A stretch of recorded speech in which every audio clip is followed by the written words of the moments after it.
Assalamu alaikum everyone. আজি আকৌ আৰু এখন লাঞ্চ থালি লৈ আহিছোঁ। আজিৰ নিৰামিষ থালিখন খুবেই সিম্পল আছিল কিন্তু বহুত জুতি লগা। এয়া প্ৰথমতে লৈ লৈছোঁ কলডিল এটা। আজি এটো ভাজি বনাম। এবাৰ কলডিলটো বাছি লোৱাৰ কাৰণে তো লৈ লৈছোঁ। প্ৰথমতে হাতত অকমান তেল সানি লৈছোঁ। এবাৰ কলডিলখিনি বাছি ল'ম। হাতত তেল সানি নললে একদম কলা পৰি যায়, তথাপিও বহুত কলা পৰি গৈছিল হাত। আপোনালোকে বাৰু কলডিল কেনেকৈ বাছে জনাবচোন।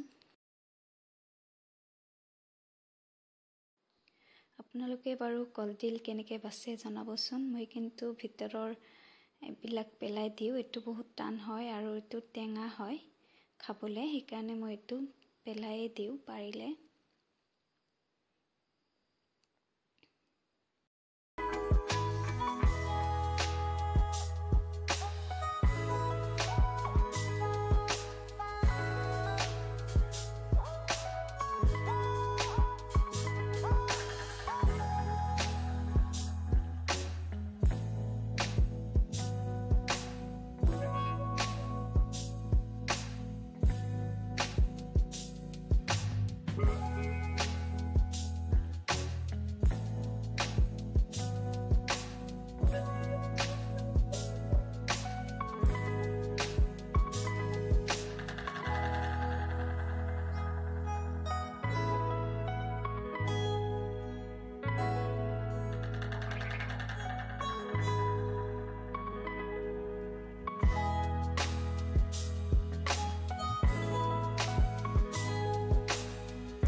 এবাৰ লৈ লৈছোঁ মাটিমাহৰ দালি।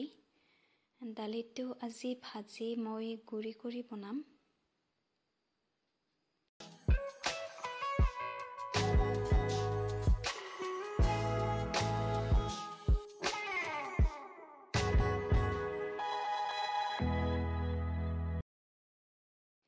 প্ৰথমতেতো দাইলখিনি একেবাৰে কম জুইত গোন্ধ ওলালৈকে ভাজি লৈছোঁ। ধুনীয়া এটা গোন্ধ ওলাই। এবাৰ মিক্সি বাটিত দি দিছোঁ আৰু দি তো দালিখিনি ভালদৰে মিক্স কৰি ল'ম, মানে পাউডাৰ বনাই ল'ম। একেবাৰে পাউডাৰ বনাই লৈছোঁ।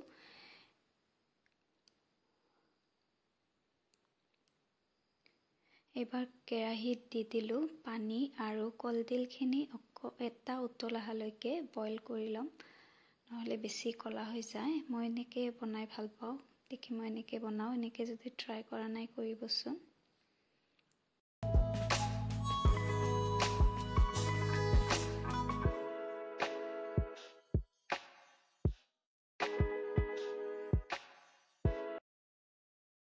এতিয়া কেৰাহীটো ধুই তাতে তেল দি দিলোঁ। তেলখিনি গৰম হৈ যোৱাৰ পিছত পাঁচফোৰণ, কেঁচা জলকীয়া, পিঁয়াজ আৰু লগতে নহৰু বটা দি ৰঙচুৱা হোৱালৈকে ভাজি লৈছোঁ। তাৰপিছত দি দিছোঁ তাতে পানী, আৰু পানীখিনি অকণমান গৰম হৈ যোৱাৰ পিছত নিমখ, হালধি ধুনীয়াকৈ এড কৰি দিছোঁ। এবাৰ আৰু অকণমান গৰম হ'ব দিম আৰু উতল অহাৰ আগে আগে দাইলৰ পাউডাৰখিনি ইয়াতে দি দিছোঁ। উতল আহিলে এইটো গোট মাৰি থাকে, গতিকে উতল অহাৰ আগতে পাউডাৰখিনি দি ল'ব লাগে। এবাৰ ভালদৰে মিক্স কৰি দিছোঁ আৰু ঢাকন মাৰি ইয়াৰ উতল আহিব দিলোঁ। এনেকৈ 5 পৰা 6 মিনিট উতল আহিলে দালিখন ৰেডি হৈ যাব।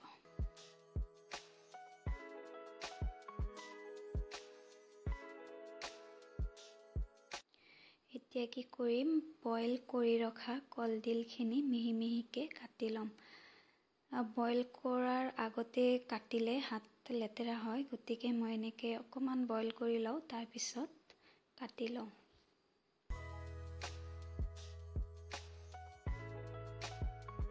আনপিনে এয়া মোৰ দাইল ৰেডি। এনেকৈ বনাই খোৱা নাই যদি খাবচোন, বিৰাট ভাল টেষ্ট আহে। গোটাটো আমি খাওঁৱে, এনেকৈ গুৰি কৰি খালেও কিন্তু বিৰাট ভাল এটা টেষ্ট আহে। এবাৰ বেলেগ কেৰাহী এটা দি দিলোঁ, তাতে তেল, পাঁচফোৰণ, পিঁয়াজ, শুকান জলকীয়া এইখিনি অকণমান ৰংচোৱা হোৱালৈকে ভাজি ল'ম। লগতে দি দিছোঁ নহৰু বটা।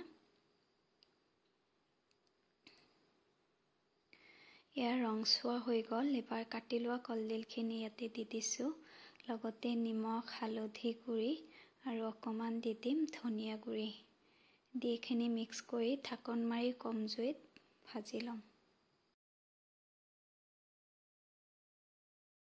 3-4 মিনিটমান ভজাৰ পিছত দি দিছোঁ কেঁচা জলকীয়া আৰু অকণমান আদা বটা।